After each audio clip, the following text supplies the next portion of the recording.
Welcome to this edition of the Forum. I'm your host, Sheila Evans. Here on the Forum, we highlight interesting and important achievements, programs, and events within our school system and community. Today's show is no exception. Things get underway with Margaret Cannell. She is the state coordinator for North Carolina Operation Lifesaver, and she will talk to us today about rail safety. Then we meet with Georgia Mastroini, the Director of Youth and Family Education at the Cameron Art Museum. She will tell us about the museum and their upcoming programs. And finally, we're joined by Dan Royal from the Cape Fear Country Club.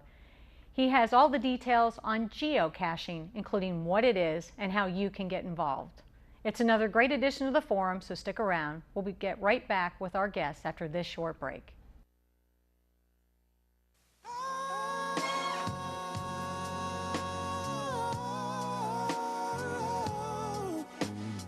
Hey, how you doing, everybody? I'm Brian McKnight for RAD, recording artists, actors, and athletes against drunk driving. When you booze and cruise, you lose. So give your keys to a friend, because friends don't let friends drive drunk. The irreplaceable love of my life.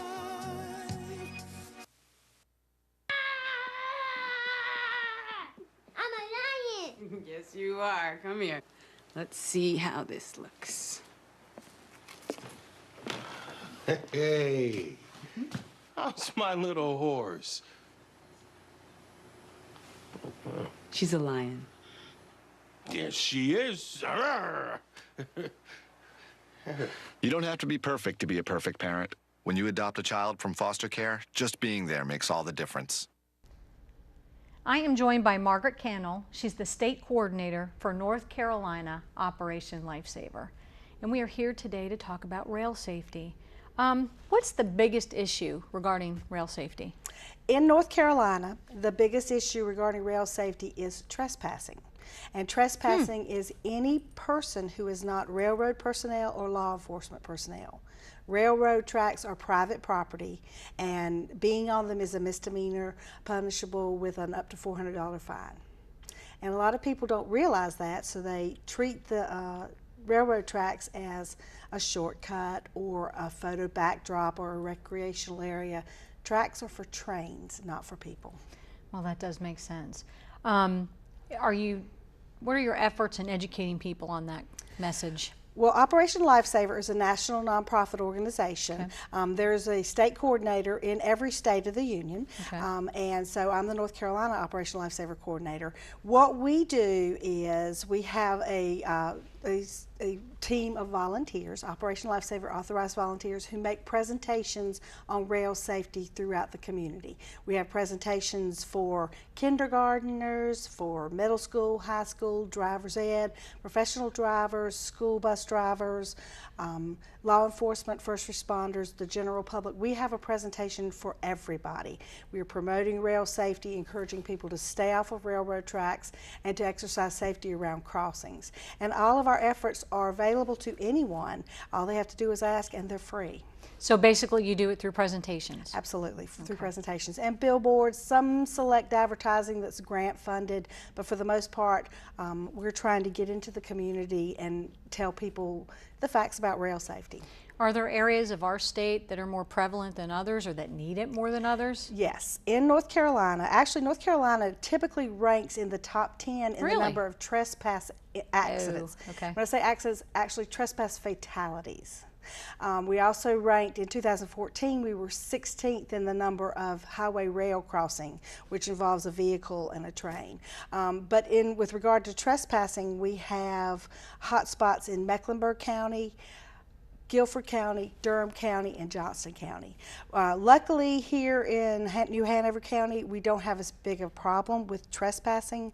Well, I should say with trespassing fatalities. I'm sure there's lots of trespass that goes on, but it's not necessarily anyone is involved in an incident.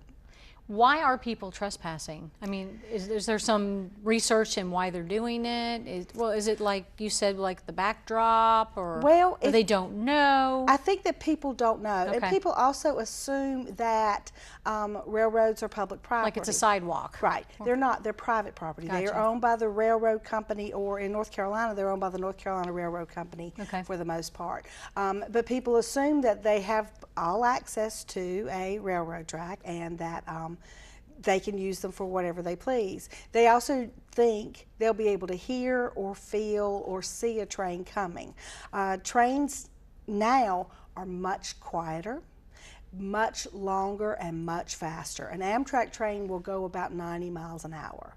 Wow. And in some of the places where we do have issues, they're coming through a town at 90 miles an hour, and you have to be aware that that train is going to come, and adhere to the crossing gates and make sure that you don't cross anywhere except Gotcha. at crossing gates. Okay.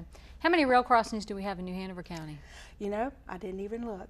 But we probably have, in New Hanover County, I think there's about 108. Okay. And some of those are public, some of them are private. We also, rail crossings can be active or passive. An active crossing is one that has crossing gates Okay. and lights. A passive crossing does not.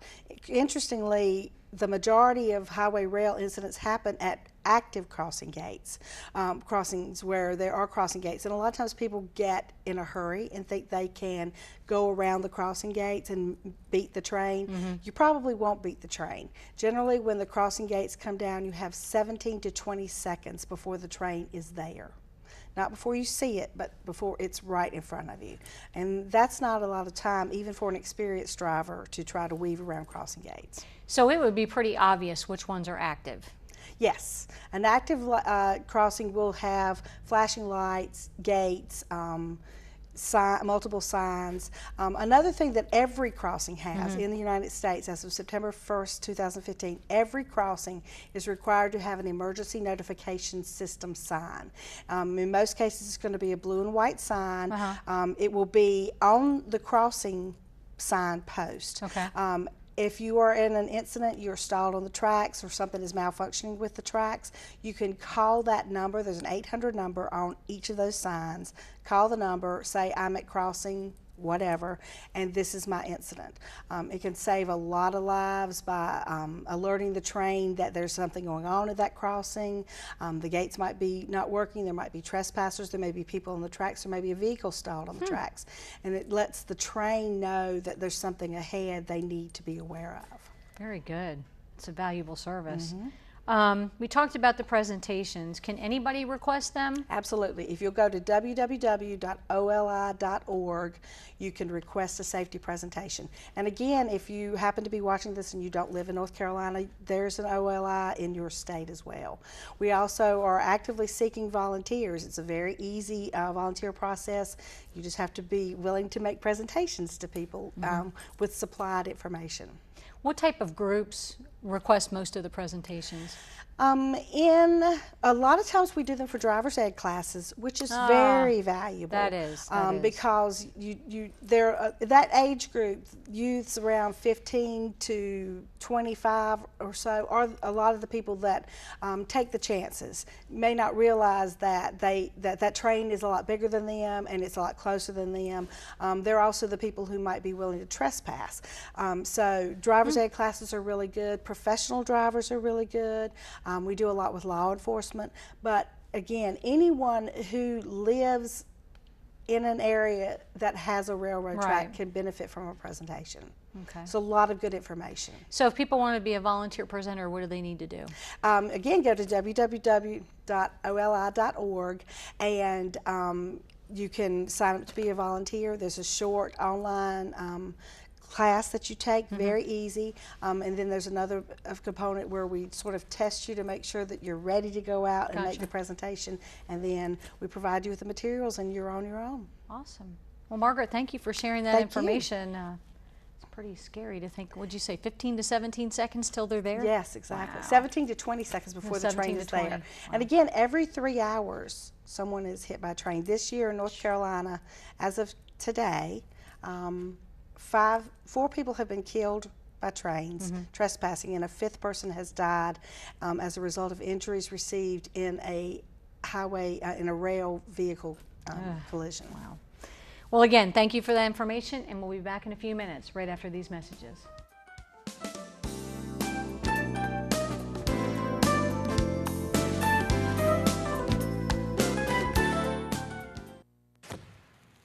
I got a little pop quiz for you. About what?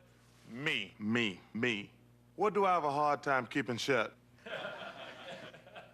Name one team I played for. And what is my nickname? And now I got one for you. Do you know your kid's principal's nickname? Know what really matters. Know about your kid's school. And know about your kid.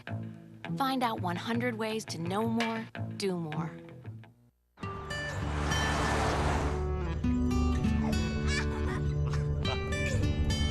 They say that when you're facing extreme danger, your life flashes before you.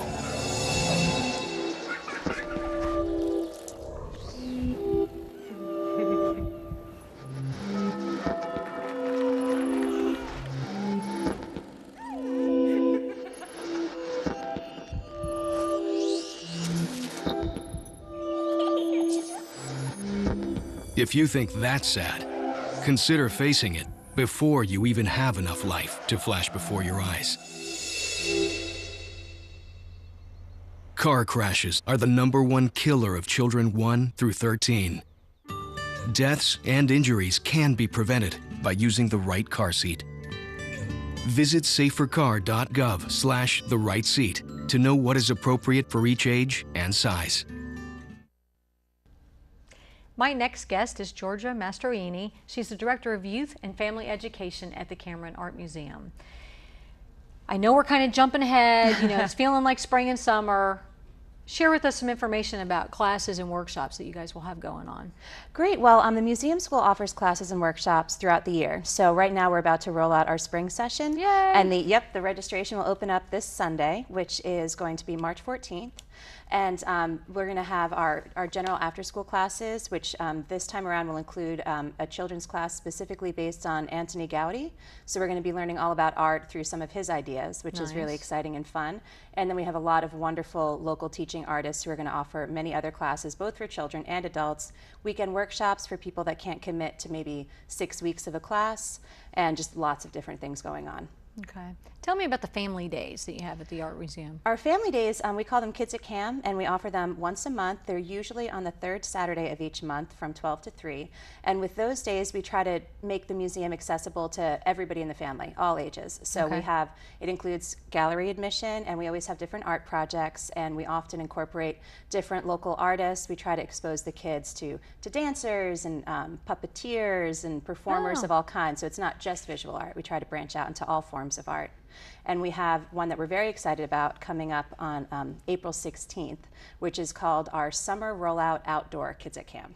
Okay. Tell us a little bit about that. Well, that one we're kind of, it's going to be basically a very large Kids at Camp that we're going to have outside.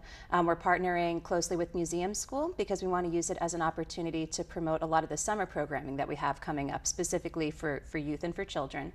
So we're going to have a food truck, live music. We're going to have different members of the Museum School offering different projects based on the classes that they teach. We're going to be doing whirly gigs with Martha Burdett, our curator of education, face painters, just a big outdoor festival. It's going to be a lot of fun. Okay, so on the 16th, can they kind of get a preview of what you're going to roll out for the summer? Yeah, we're going to have lots of information about the classes. We're going to have as many of the teaching instructors there as possible, and many of them will be offering projects, so you'll have the chance to not only meet the teachers, but actually see what you would be getting into in the summertime. So you could bring the kids, and if they particularly like some area, because they've tried it at that day, then they know they want to sign up for the class. Right, and we'll have registrations available. Excellent idea. Lots of things going on. Cool. Okay, we talked about school-age kids. What about babies and toddlers? We have this wonderful new program called Story Explorers that's about a year old, and we offer it every Thursday morning at 10 a.m. till about 10:30. Sometimes it goes a little longer if the kids are really into it, which they usually are. And we offer it in our reception hall. And what we do, it's for babies through toddlers, basically children before they reach school age. Okay. And we read different books each week, and then we do an art project that connects to the book and usually also to some aspect of our exhibition. We focus a lot on basic principles of shapes and alphabets and numbers, and then we go explore the galleries with the moms and the dads and the babysitters, and then when we come back into the classroom, we end the event by dancing and having freeze dancing or maybe kind of playing along with whatever story we were reading that day. And you're doing all that in about 45 minutes? We are, wow. Yes. Yeah. On the move. Children in the summertime, anything besides the summer camps? Well, we have a few different options. We focus a lot of our programming on the children in the summer. Okay. So every other week, it's known as Kids at Museum Camp, and those, we break them down into camps for 5 to 8-year-olds and 9 to 12-year-olds. And we have different themes, art exploration, and learning from great artists. And it's a summer camp, so we do outside play, and we have water fights and a lot of silly things, but we focus primarily on our art projects. Then we also, on the alternating weeks, we're going to have youth classes. So that's going to be geared towards teenagers, junior high, high school, a little bit older. And again, we'll be using local teaching artists to introduce the kids to lots of different art topics. Okay. Can you tell us about some of the different camps, summer camps? Yeah, this year we're going to be offering, in terms of Kids at Museum Camp, more than we've ever before. We're going to be offering 10. Last year we were at 8, and they're going really well, so we just keep on building and building. And we have a maximum class capacity of 15, so that way the kids still get a lot of individualized attention. There's at least 3 teachers, and we focus on, with art exploration, we try to use our exhibitions as the launching point for different ideas and projects. The kids get to be in the art and then create on their own. And then with learning from great artists, we focus on sometimes up to 10 artists in a week, and we try to introduce the kids to different famous artists from art history by not just teaching them about it, but giving the kids the chance to actually make art in the style of that artist, so they get the kind of real hands-on experience. Oh, wow. That's very cool. How can someone find out more information or enroll their child? Everything is available on our website, which is CameronArtMuseum.org. The Kids at Museum Camp registration is already up and running. The registration for our spring session will open up on March 14th, and the registration for the youth classes for the slightly older children, that will be available within the coming month. Okay. So a big day would be that April 16th. April 16th. To see what's happening for basically the summer. And you do not need to pre-register. It's ongoing from 12 to 3. So you can just pop in for as long as you want. You can stay the whole time. You can pop in for 20 minutes, whatever suits your schedule. And you guys are offering 10 camps this year? Yes. Just with the Kids at Museum Camp. That doesn't include our youth classes. Gotcha. Very good. Well, Georgia, thanks for sharing all that information. Thanks for having me. Folks, be at the museum on April 16th. We'll be back in a few minutes, right after these messages.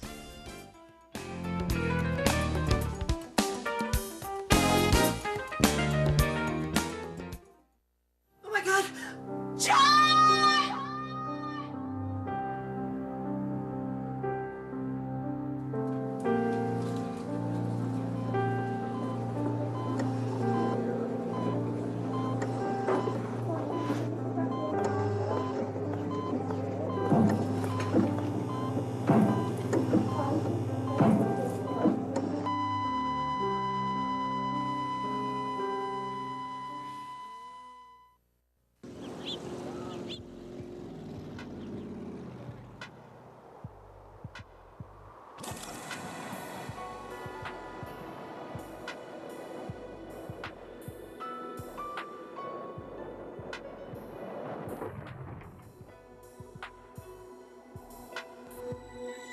You know, little trash becomes big trash. So please, don't litter. Do your part to keep America beautiful.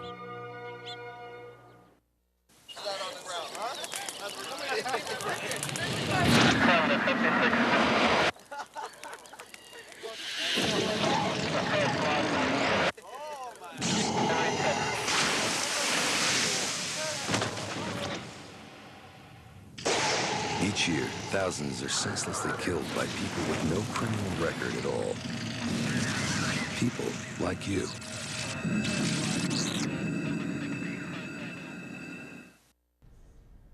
I am joined by Dan Royal, with the Cape Fear Country Club, and he's here today to talk to us about geocaching.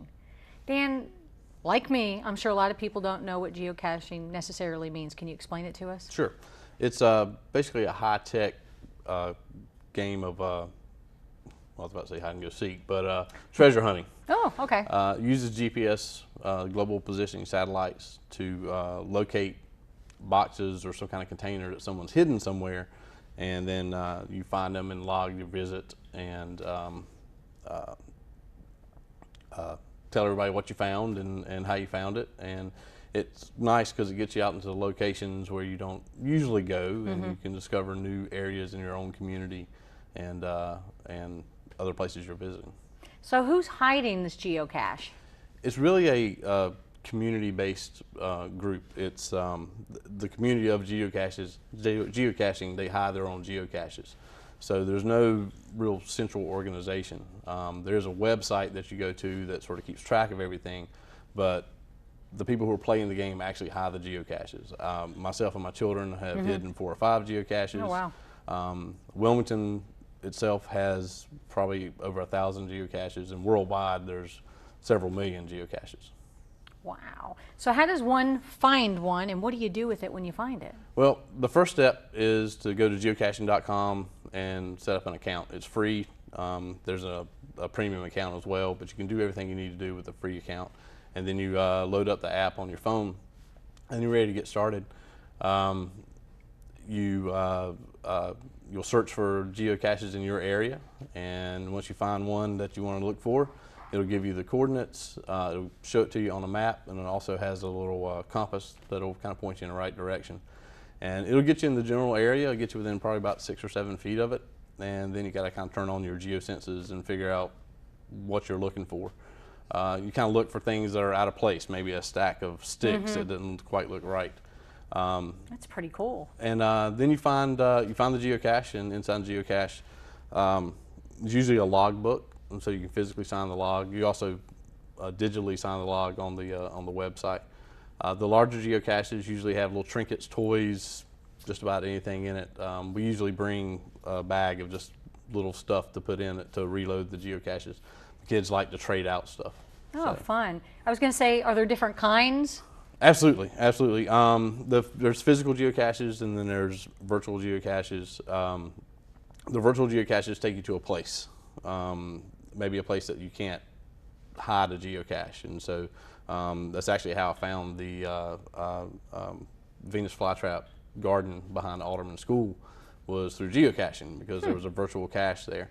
This is before they built the facilities that they have now. The physical caches, I brought some different ones here. This is actually one of ours. I know it looks kind of cheesy right now, but from the outside it's going to look like a rock. So you'll stick it into a stack of rocks, and when you pull it out, this will hold the log. It's kind of a small one.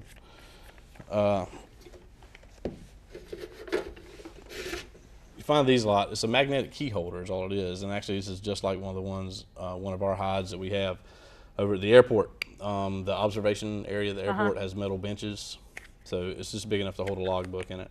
But this one, just like this, is over at the airport. A lot of folks like that one because it gets them out. They never knew there was an observation area. I didn't know that really either. Kids and I like to go out there and grab some food and just sit there and watch the airplanes. This is it's called a bison tube, and obviously it's kind of small, but kind of funny that's called a bison tube. I know, it's very small. They're so big. And they actually get even smaller, and there's the log there. So, and these you can just kind of tuck into something, or actually what I'm about to do with this one is it's going to look kind of like a fake drain. And there's one similar to this over on campus UNCW, but you just hang this. This will actually hang from here, and so this will just be on the ground or in the ground just a little bit, and so they'll have to come in and pull that up to get that out. And then to get real sneaky, this just looks like a electrical plate cover. It's actually got a magnet on the back, so and so it just attaches like that, and then you hide a cache. This will be the cache. You'll have the log and everything in it. And then finally, this ammo can is something that's used a lot because you can put a lot of stuff in it and put a lot of swag in it. And it's already green and it's already kind of camouflaged a little bit, so it's kind of ready to go. So where would I look for the ammo can? I mean, what would be a typical place you've hid that in the past, or is that a secret? It's kind of a secret. No, okay. Usually ammo cans are in the woods. Okay, that's what, yeah, because it's green. It might be green, camouflage it with leaves or something. Yeah, I mean, there are rules to the game. You can't make it where somebody has to dig, where you can't bury it. That was one of the questions. You can cover it up with limbs and leaves. Because it looks pretty clean if you buried it. Yeah, yeah. You can cover it up a little bit with leaves and limbs and that sort of thing. You don't want to make it impossible for them to find. Some of them are a little more tricky, like when I do put this one out. This is actually one I repaired from one of my first ones. But like I said, it'll stick in a pile of rocks, and so it's going to take some looking to get this one. All right, good exercise too, being outdoors. How many have you guys found? We've found over a couple hundred. Wow. There are people here in Wilmington that have found thousands, really? Tens of thousands. A lot of people will actually make a trip, a geocaching trip to an area, and they'll travel all over the country geocaching. And there's organized events. A lot of times they'll be involve camping, that sort of thing, and they'll have like special geocaches already set up for everybody. But you're always, when you're geocaching, a lot of times you'll bump into people who are also geocaching. You can tell because they're walking around the woods, looking at their phone. Or one of the big things is getting the first to find. Is when the geocaches are published, you get it. I've got it set up so I get an email, and so I head out real quick and try to be the first one to find the the geocache. So if someone's interested in this, how do they get more information? It's easy. Just geocaching.com. Everything you need to know is right there. I've got a lot of nice little quick videos explaining everything and explaining the rules. Fun. It's real easy to get into. Very good. Well, Dan, thanks for educating all of us. I didn't really know what it was either. Thank you. We'll be back in a few minutes, right after these messages.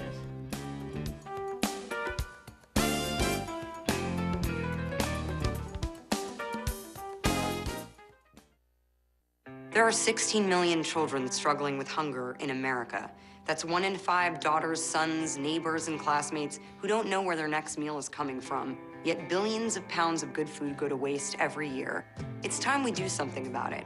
Feeding America is a nationwide network of food banks that helps provide meals to millions of kids and families in need. Visit feedingamerica.org to help them feed even more. Together, we can solve hunger. Together, we're feeding America. Passing gas in the presence of others is not only inappropriate, That is so foul. it can be deadly. Passing gas releases a fog of carbon monoxide Grandpa, and other poisonous fumes that can contribute to asthma and pneumonia. you're killing us over here. Kids shouldn't be exposed to secondhand smoke. Don't pass gas. Take it outside. We hope you've enjoyed our program today. If you would like more information on North Carolina Operation Lifesaver, you can call 919-831-3006 or email ncoperationlifesaver@outlook.com. To find out more about the events and happenings at the Cameron Art Museum, visit their website at cameronartmuseum.org. And finally, to get involved with geocaching or to learn more about it, go to www.geocaching.com. Now, if you ever have any questions about the topics discussed here on our show today, please call the school system's public relations office at 254-4180 or check out the school system's website at www.nhcs.net. I'm Sheila Evans. Thanks for joining me today.